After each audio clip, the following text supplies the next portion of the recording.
세러데이 쇼다운 젠지 스포츠 대 OK저축은행 브리오. Need engage, pick engage, and he has done that. And look, the coach has had a point as aiming, just thinking to hop on the back foot, and never mind, he's not. This is called the front foot. That's back foot, that's back foot. Yep, back foot, back Watch foot. him lock Kaiser. It's happening. Oh no! Okay, we are listening to the coaching stuff today. That's what's happening. That's what's happening. Or Beryl just locked it in for him. I do think that despite the fact that there's not a consistent engage button here for the DN Freaks, the Rel is going to be quite challenging to pilot here. Is always going to be having to deal with the Alistar to just push her away. That's why it's a strong counter pick. That's why it's so difficult to play Rel into Alistar. You can find yourself charmed by the RO when you try to go through. You're not going to last very long. Deadly flourishes, and I think that this is just a kind of stomp in the draft for D+. See whether it is that way on the Rift. Let's get there. Position is going to continue. Pyosik moving down towards his Krug second. Maybe some cheese. That could be fun. Sure. Seen that in a while. Yeah. As instead, Whoa, that's slow. Yeah, there's a pulverize, as Dancing Grenade is all aiming really has. Follow up. Hex Flash unlocked. Exactly. Beryl very, very happy about that one, as aiming is going to reload, and that is DNF. Just shooting after him. There's the flash forward. Beryl going to be the target. Deadly Flourish doesn't do anything, and he's just knocked back and destroyed. The kill does go over to life, and I think that's the one happy thing you could say if you are a D+ fan about what just went down there. Over here. Yeah, Dudu is going to get the first rotation over as Pyosik is in trouble. That's a solo kill. As Lucid's looking for even more. Snip, snip. Goes the Gwen and the flash out from Lucid. He was playing with him the whole time. I think the good news for D+ fans is a decent advantage, but the loss is like you may just have lost the entire top side of your map. If Dudu gets that kill, you're like, all right, cool, you're still playing on best end to Gwen. Right now, Dudu is actually playing it out quite well, as we can see up here. No one hitting level 6 just yet. As Xiu wanting to shove this one out. Xiu gets the information that there is a Viego on his way up, though, so he's going to fall. As it's Berserker by himself on the bottom side. Bit of a death squad being roamed around towards the bottom side of the map here by DNF, but that is going to result in these grubs going over no contest. And Pyosik does find aiming as he and Beryl make their way over, but that is another snare as Beryl decides he doesn't want to headbutt pulverize his former teammate. And, you know, speaking of, that's just the dragon for free, because they have full control. Look at the wards. Like, they know exactly what's happening in Pyosik's jungle. They know that the Raptors are there for him to take next. They have a control ward in the dragon pit. Like, you know, DNF can't know anything, and D+ know everything. Well, DNF know that the grubs aren't spawning for another 20 seconds. That's to do with vision and with a timer they have access to. So this is potentially a surprise. They didn't have any vision on what Lucid was doing. They are here positioned in the mid lane, though, so we are going to have potentially a jostle. Just not something you can actually do, as well as the fact that Lucid is, what, 30 CS ahead? How is he? 20. Sorry, 20. I can't count. It's that has a lot to do with the fact that Pyosik was hanging out in bottom lane, and Beryl didn't want to hang out with him. Yeah, and now it's 5-0, 6-0, and he'll grab a crab as well. Lucid is so far ahead, it is absolutely absurd. 800 gold here at 11 minutes without anything other than that, couple of kills. That was all the mistake that Lucid needed, as he just goes in onto life. Wind becomes lightning just to slow him down, but Berserker being there. Deep vision behind the pit, like Beryl can hang out. Pyosik's like, can I do my red? I don't know. The answer is no, you can't actually do your red. Oh, well, he knows now the Lucid is there, as the Brambleback is going to head towards Xin Zhao instead. He's like, I just can't see where Beryl is. I can't see where Lucid is. Pyosik's I want to spend a majority of this game looking, like running around being like, there's nothing here for me to get or do. Ooh, seismic shove going to come in. There's a Magna Storm onto 3, which is working out pretty well, but special delivery of life towards Showmaker, and he's going to be the first one to go down. Spirit Rush going to do that, and that's the reset here for the Ahri. Even more mobility available, so they're not going to be able to kill him, and that is just a dead rel. It's just so to attack, and they predict it. Beryl's there, Lucid is there. Oh no, it's bullying. He doesn't headbutt, he just sort of walks up and pulverizes. Steal. Yeah, does manage to move on over. It is Pyosik locking down the smite, though, but there's the slow. Beryl, he's on a ward, but he's looking for a pulve under 3, and he'll find it. In they go, and the the circles are everywhere. Magnustorm's decent, but not decent enough, and it's the Crescent Guard that's going to stop any of the extra damage. Shu taking matters into his own hands. Snip, snip, running with scissors is real dangerous. Is now Showmaker looking for Berserker, and he finds the charm. Public Execution is actually just going to be walked out of the way of, but the flash in from Dudu will complete the kill. So they get one. But 1 for 4 ain't really great. Yeah, 1 for 4 plus Herald plus mid turret. Anything else? No, I think that's the end of the infomercial. And he made funny sounds, so I mean, he's only died once. It's nothing to really worry about. he lost his Dark Seal stacks. Oh god. Well, Lucid facing 2 people and isn't really too concerned about the situation. Shu is going to make use of the fact that there is a man. Seismic Shove going to go wide, and Lucid is looking tasty. Remember, does have the Crescent Guard, so isn't actually worried about too much. Just wants to steal away this blue buff. Will be able to do that. Shattering Strike comes in. There's a headbutt pole, but the Deadly Flourish connects as well. Charm is going to be layered through at the same time, and the rocks just ignored. We have seen Jace be relatively good, as Bulldog is instantly going to flash, as Beryl dealing with some rocks, but just holds onto the CC as best he can. He's standing in front of everyone, and there's the Pulverize finally, waiting for them to line up as Life Magnustorms. It looks cute, but it's a support.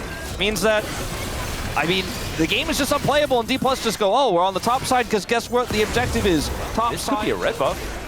We'll just have to see as Chains of Corruption go wide. Beryl now looking for an angle, and he's going to take that Seismic Shove as an engage, and he probably shouldn't, because he's just going to get withdrawn. That is going to be a red buff going on over as Shu looking to try and get out of there. The needlework is scary, but he's going to go home as well. The Public Execution is going to get a flash out from aiming, and Dudu may have overextended, but does have the wall for backup. And this, ladies and gentlemen, is exactly not how you're supposed to use the Otacon, because it's a lot of money going over to DNF. Unless Showmaker can find the angle, these health bars are getting lower and lower. Orbit Deception takes out the Talia, and Shu looking to come back. Pioshik was there, buddy, but he's found a minion wave, and he preferred people to do that, and they only got withdraws. Well, there's the engage from Beryl as he's diving in amongst 4 people. Dudu has been discovered on the side though, and Showmaker's there to lock him down. Speaking of which, curtains have been called as this Ahri is doing so much work. The Varus able to take down the Cow though to start this one off. However, there goes Pioshik. The Gwen starting to get completely out of control, and I say starting, continuing to get completely out of control as the gold lead heads to 10,000 and DK head towards the Baron. If there's any takeaways from the game, from this, as Lucid looks for the Wind Becomes Lightning, as Showmaker goes golden. I don't know about this one, as in goes Life. Magnustorm is going to be safe, but just the Ahri is there are the knockups. Oh my god, Pioshik is indeed Paperman in this game, as Showmaker is dashing forward. He'll find a Seismic Shove, and honestly, feels like it kind of worked. 4D+, as Bulldog has the curtains called, does manage to win the game of DDR in the end, but not the game of League of Legends. Oh, wrong game. Oh no, in fact, he is just going to die as he tries to wall his way back towards his friends. And the Nexus will explode. D+. 미드라인 정도. 멜 프리터? 아야. 그래, 다 빠졌어. 바로 줄 앞에서 누구? 앞으로 해줘, 앞으로 해줘. 야, 이거 베고. 베고. 가자. 나 3초 가줄게요. 나 3초. 가줄게요. 더블 맞았고. 나 타워. 안 돼. 아, 맞지? 아래. 위. 아래. 위. 아래. 아니, 아래.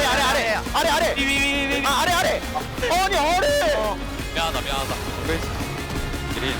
맞췄어. 뭐야, 이거? 맞췄어, 뭐야? 맞았나? 맞았어. Sketchy at best. I thought in terms of how the comp could have worked, there were ideas there, but throwing the game or flipping the game early was a problem. Playing the Rel into the Alistar ended up being an issue for how they tried to then play through topside, tried to make those plays, but man, the communication between all of the D+ members is so critical. Sorry, that's what we do know. And, well, assuming he locks it in, which he is not. That's, we are cooking! There's a lot of things. All right, one of the trees got banned, the other one gets locked in. There is the Ivern being locked down for Lucid, as the Caitlyn insta-locked by Berserker, trying to get that range. Going Lux. We're gonna all in on this. Caitlyn Elise, a lot of power as well. Yeah, arguably more power, I think, in this meta for what it's looking to do in this draft. Beryl on Leona is very funny in this situation. I don't think it's going to feel very good into Caitlyn Elise. In fact, I think it's going to feel non-good. Double unplus good, as I said earlier. It's going to be another one of those scenarios. The Ivern is another way to be oppressive, like we saw in Game 1. You know, Nocturne can turn off the lights, but Ivern can kind of do the same thing by just putting bushes everywhere, and then you can't see, and then you can't move forward, and the Shock Blasts come out, and it's not fun to play them. This isn't really the most ideal Ivern comp, if I'm honest with everyone. Normally you need an AD carry that, and often two, that kind of do consistent damage, and then you shield them, and it's hard to kill them, and then the Ivern gets a lot of value. We knew it was coming. Nameplates are on, so maybe they'll 2-0, but I'm not sure about this one, Atlas. Yeah, neither am I. Let's find out. Jump into the Rift, Game 2. The Azir should be fine. We have a composition for DNF that scales pretty well, as long as the Caitlyn can get through the trough. A lot of pick potential, has a front-to-back team fighting opportunity. And then for D+, you have 5 champions that are meta in their role. That's it. That's what you got. It's not really a comp, doesn't really work well together, but you got 5 champions. LCK. It's something that we haven't necessarily mastered over the years. But now Lucid is going to show us what it's good at as he comes down to the bottom side and just straight up misses the root caller. He's got a trigger seed. He's going to be fine. Not taking too much damage. Look at more than D+ with this question. Oh, this one's going to land as in comes Showmaker. They pick the flash, but Bulldog still makes it out alive. Still has to use it, and DK do not invest too much. All right, 2 flashes down here in this early game. Oh. Yeah, the Ivern kind of working pretty well into this Skarner. This is something that we saw in first stand as well. Of course, was very different tournament, as Lucid is just going to be able to steal away the AD carry in your golden. I'm not sure if the takeaway from this should be like, wow, D+ can win with anything, or like, are we sure they're good at drafting? Like, I don't know. Oh, there's a flash cocoon. The Eclipse is making it hard to get through Beryl, but they're doing a decent job. Life also taking some damage, as Bulldog's going to get the flash out of aiming, and Beryl is going to get off the Rift. He did choose to play Leona into Elise. He did. And now he's paying the price. You can use Ivern Bushes to make things really work out, as Life is going to jump scare Shiu here. And okay, Life gonna have to go up into the sky, I think, relatively quickly. There's that double up that we were looking for, and Life just gonna have to come straight back down. Daisy gonna join Beryl in bopping that spider on the noggins first, and it does not. Pyoshi gonna take a while as Rukola comes in. There's the equalizer to stop his escape. He does have to skate all the way down it, but he is pretty tanky, so he will survive. And there goes the dragon. I think it's Jace. I think it's not Jace. I want to say I think Jace is the most. No, but I mean he's in mid lane. Oh, that's fair. Okay, you know what? I get you. Yeah, sure. The LTA. Yeah, they'd probably be like, nah, Ivern's Berserker. How far up? Oh dear. Well, he's gonna have to flash, and then he's gonna die, ladies and gentlemen. In goes aiming, finds the angle, and takes a shout out to the coach on the other side.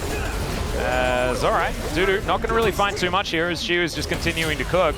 Does find an equalizer angle as that harpoon's going to land. I don't think Dudu's dead, but you know, he's scared. Will be pushed away as the Ivern comes down. He was very warmed up.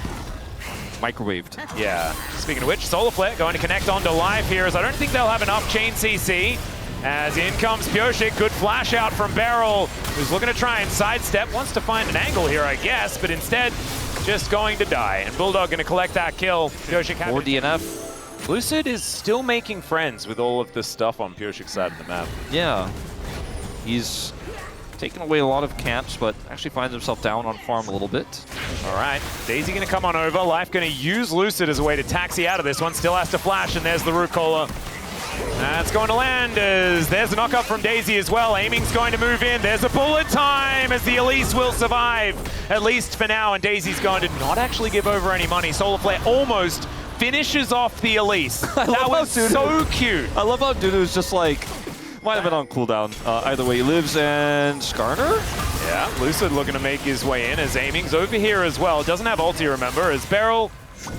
He doesn't have Hex Flash, but he's playing like he has 0.02% chance the amount of Chemtex we had in a row. I'm like, that's when I'm kind of looking at Ox with a raised eyebrow. Like, what are you doing over there?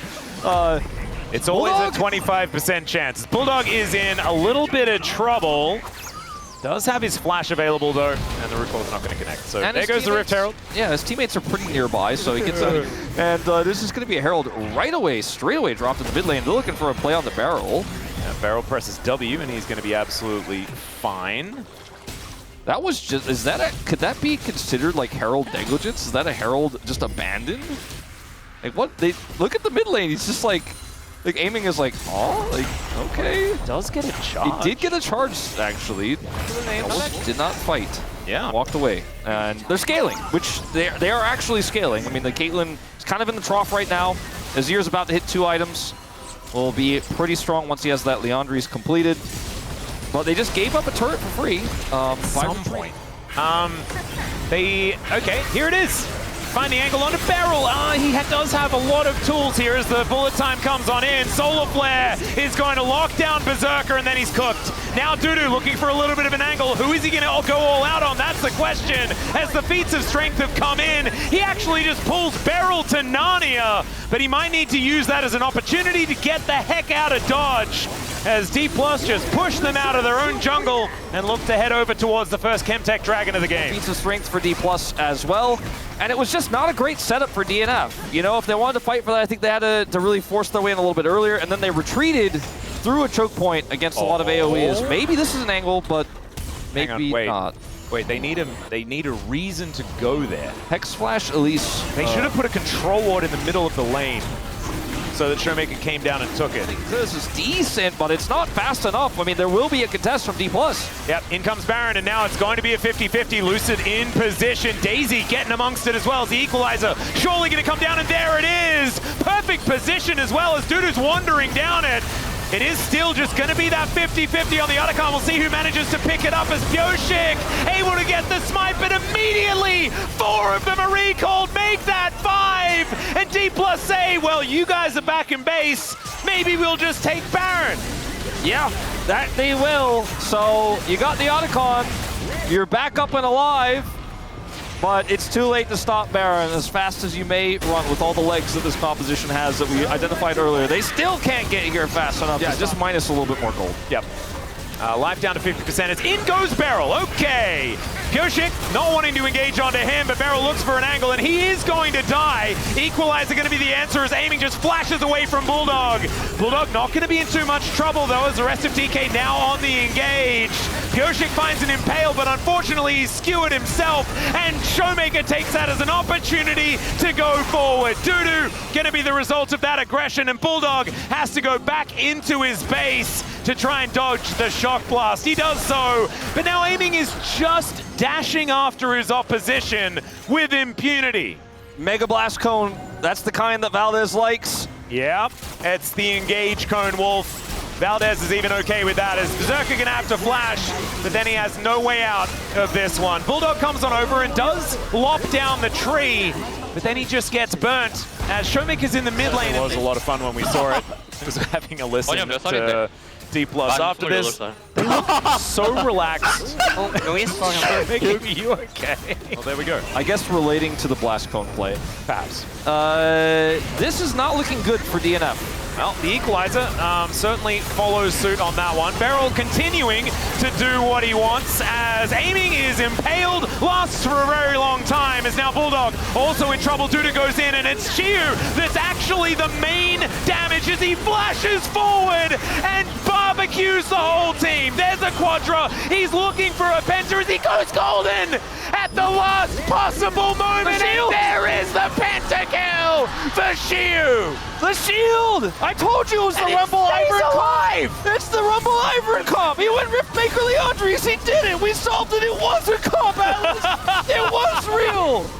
He was the AD carry all along, and there I guess it was just what you said. Lucid survives. Okay, that's a lot of damage here. We need to chill out just a little bit here. Is that? Yeah, that's 4 times. Just 4 times and change.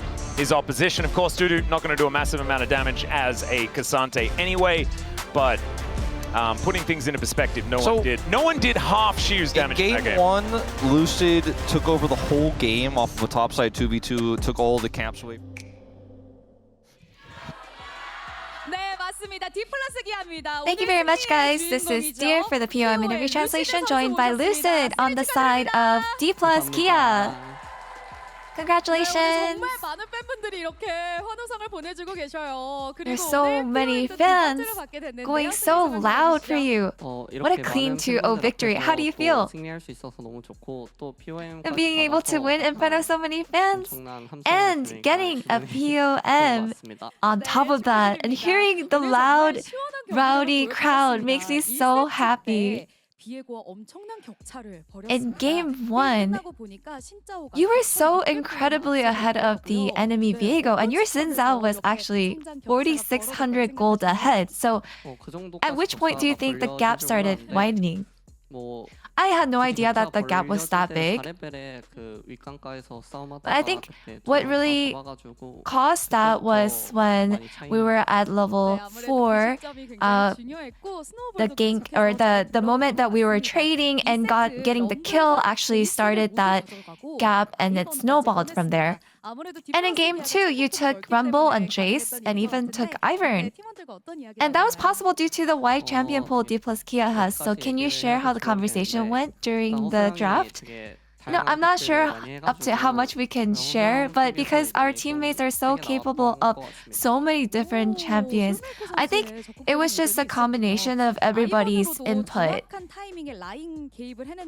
And even with Ivern, it looks like you were able to implement some ganks in your laners, in your solo laners at such perfect timing. So do you feel that you're improving day by day? You know, it's really from all the support and all the help that I get from my teammates. So I think that's really helping me grow as a player. And the first pentakill of 2025 regular season goes to Shiu. So please congratulate him. You know, it's so early on where he's able to get this record. So I'm so proud of him, and I feel like it's just so fun being able to accomplish so many things with my teammates, and I'm really happy for him. And your next opponent is DRX. What will you consider in preparation? You know, DRX has high potential, and I think as long as there are no particular variables, as long as we prepare the way we normally do, it will go well. And any word to your fans? Thank you again, as always, for all the support, and we will try our best to keep winning, so please continue your support. And that's the end of the interview with Lucid, and back to the space. Thank you.